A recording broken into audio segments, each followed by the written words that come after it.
Sueño con ser presidente de la República, pero no a cambio de dejar mi dignidad, ni un gramo de mi dignidad. Esta declaración, ¿cómo están amigos y amigas de esta comunidad? No la hizo Paulo Coelho, ni mucho menos, la hizo Ricardo Monreal, quien todavía ahí trata de moverse un poco en este escenario rumbo al 2024 con este tipo de declaraciones bastante, pero bastante melodramáticas, que lo único que desnudan es un ego herido, en pocas palabras.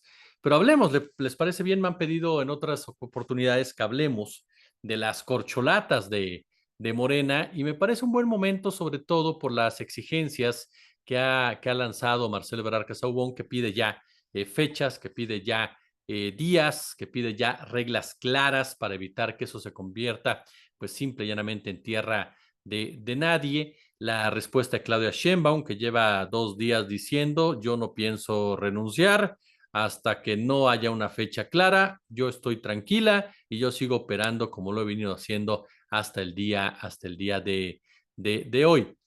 Adán Augusto ha sido demasiado discreto al respecto.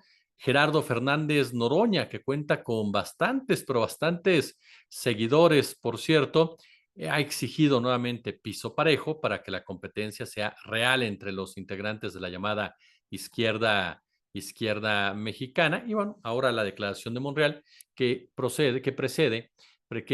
es consecuente con lo que declaró hace unos cuantos días en el sentido de que prefería hacer nada antes de traicionar al presidente de la República Mexicana. Bueno, veamos las posibilidades reales que tienen cada uno de estos personajes. Ricardo Monreal sabe perfectamente que no tiene ninguna opción de ser el candidato de Morena a la presidencia. Ya no solamente por las diferencias que pueda tener con López Obrador y que las haya subsanado o hayan llegado a algún tipo de acuerdo, sino porque al interior de Morena nadie confía en Ricardo Monreal Ávila. Es un traidor, es un personaje que ha ido de verdad con un camino deplorable. Es un personaje que se ha traicionado a sí mismo no una, sino en varias ocasiones y que ha mostrado que para él lo único que importa es su propio interés. Ricardo Monreal no tiene una base al interior de Morena para poder siquiera aspirar a estar entre los tres primeros. ¿Es un operador político eficaz? Pues hay muchas dudas después de lo que vimos en el Senado, pero le voy a ser honesto, yo sí creo que es un operador político eficaz. Aquí el asunto es que de repente en el Senado se olvidó para quién operaba y comenzó a operar para sí mismo sin darse cuenta que estaba acabando un hoyo. Eso nos habla de que la ambición y el ego terminó por destruirlo. Hay una frase que a mí me encanta de la película El abogado del diablo que dice vanidad, mi pecado favorito. Bueno, Monreal habría que aplicársela. Aunque Monreal ahora diga mi dignidad no está en juego, Monreal sabe perfectamente que no se trata de dignidad, se trata de que no tiene cómo, ni tiene cuándo. Pero podría convertirse en un aliado interesante de alguno de los integrantes de las corcholatas que quedará molesto y que se pasará del otro lado de la moneda. Es decir, es un jugador que por ese lado puede ser peligroso, Ricardo Monreal, porque conoce perfectamente las cloacas de la política mexicana.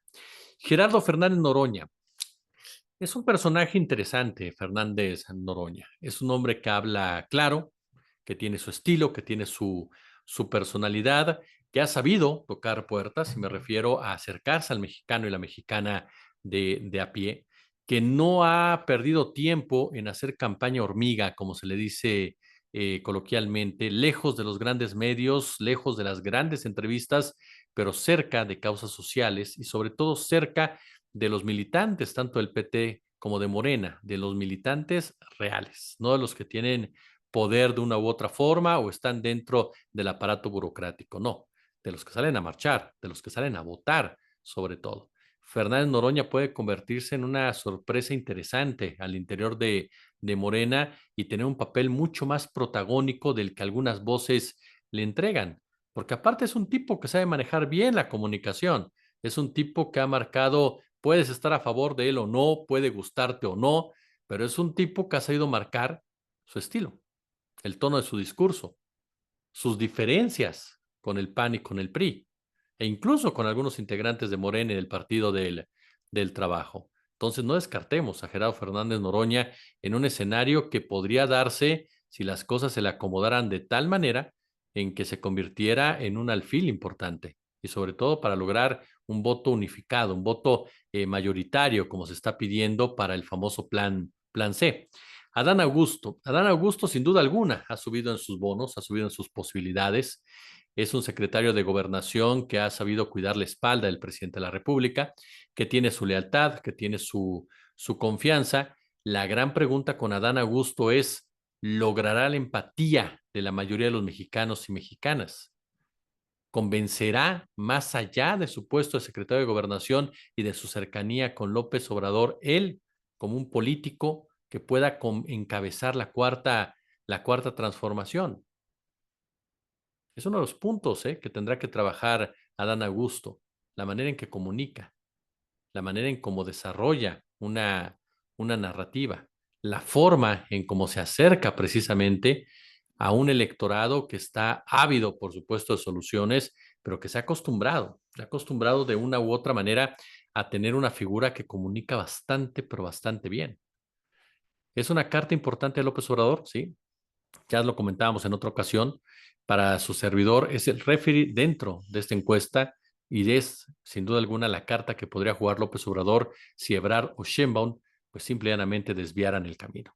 Para mí, Ebrard y Sheinbaum son los dos punteros de toda esta contienda y al final serán quienes decidan realmente el futuro de Morena y de su candidatura presidencial, pero también del movimiento de la Cuarta Transformación. Es cierto, ambos son personajes cercanos a Andrés Manuel López Obrador, ambos de una u otra manera le deben su carrera política a Andrés Manuel López Obrador, ambos tienen un sentimiento de lealtad muy grande al político tabasqueño, pero ambos quieren lo mismo y tendrán que lograr que concilien intereses. No veo a ninguno de los dos trabajando en el gabinete del otro, ni mucho menos. Pero aquí la gran pregunta es, ¿quién de los dos es capaz realmente de encabezar la cuarta transformación después de López Obrador? Porque estamos ante un hecho inédito. Un expresidente que va a seguir gozando de mucha popularidad, indirectamente de mucho poder, y un presidente o presidenta que tendrá que crear su propia imagen, crear su propio camino con esa sombra tan grande. No va a ser fácil para ninguno. Ebrard ya lo hizo en la Ciudad de México cuando tomó el lugar de López Obrador en la jefatura. Claudia Sheinbaum se ha quejado de que hay medios de comunicación que no la cubren, que por eso no puede dejar la jefatura de gobierno y que estos medios benefician a Marcelo Ebrard Casaubon. Los señalamientos de su equipo es que hay una actitud a favor del canciller. Incluso se habla de que existen acercamientos de empresarios, entre estos Claudio X González, que no vería mal a Marcelo Ebrard de aquel lado de la contienda. Se han presentado situaciones que no le han gustado a Ebrard, como el hecho de que estén borrando sus mensajes de las paredes, nada más por citarle un caso, ¿no? Y que al interior de Morena se le señale como un personaje traidor a la causa. Lo cierto es que ellos dos tendrán que definir, insisto, el futuro de Morena más allá de Andrés Manuel López Obrador. Y para eso se necesita inteligencia, se necesita pragmatismo, pero no pragmatismo salvaje, brutal como el neoliberal, no. Se necesita entender quién de los dos es la mejor carta realmente para consolidar ese movimiento, quién de los dos va a poder lidiar con los poderes fácticos que hay alrededor de la silla del águila, quién de los dos garantiza unidad al interior de Morena, quién de los dos tiene un plan de gobierno perfectamente delineado más allá de continuar con el discurso de Andrés Manuel López Obrador. Esa es la gran pregunta, ¿eh? Y veremos quién de estos dos personajes logra ubicarlos. Las encuestas dicen que sí, la oposición ha crecido internamente con sus respectivas corcholatas, pero están muy lejos, muy, muy lejos de poder competirle a los integrantes de Morena. ¿Esto es para que se tiren a la hamaca? No, por supuesto que no. Esto es para que hagan un proceso limpio, transparente, que no deje lugar a dudas y que permita que Morena vaya unido. No porque la oposición pueda ganarle si van desunido o no, sino porque es necesario que este proyecto se consolide y solamente la unidad será fundamental. ¿No les parece? Déjenme sus comentarios, déjenme sus puntos de vista. Gracias por sus likes, gracias por compartir estos videos. Nos ayudan muchísimo con eso. Hay que darle todavía, por supuesto, mucho más al canal y por lo pronto un gusto y por lo pronto, por supuesto, ya lo saben, un placer.